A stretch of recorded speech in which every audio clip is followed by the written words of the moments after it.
Kenapa ramai runner pilih kasut Metaspeed? Sebelum saya kongsikan kenapa ramai runners yang cari kasut ni, korang kena follow kita dulu gang. So gang, jom.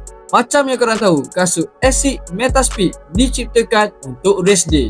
Jadi, antara sebab kenapa kasut ni sangat ramai orang cari, yang pertama, dia menggunakan foam yang paling solid, yang paling premium dalam model Asics.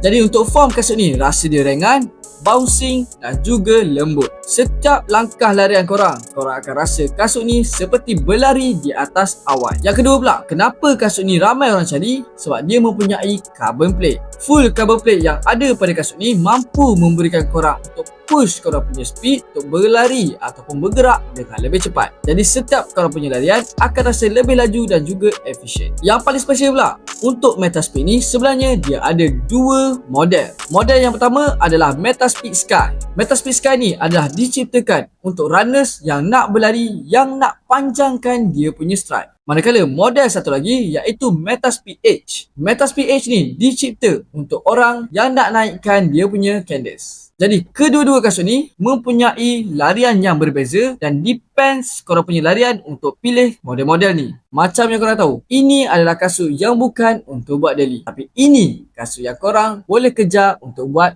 PB. Secara ringkasnya, Asics Metaspeed ni adalah untuk performance, untuk speed dan juga untuk korang buat race day. Jadi kalau contoh korang ada race pada keesokan hari, korang rasa akan pilih Metaspeed Sky ataupun Metaspeed Edge? Cuba korang try komen kat bawah. Jadi yang mana berminat untuk dapatkan kasut-kasut ni, korang boleh datang ke SMT Sport Kuala Terengganu ataupun beli secara online.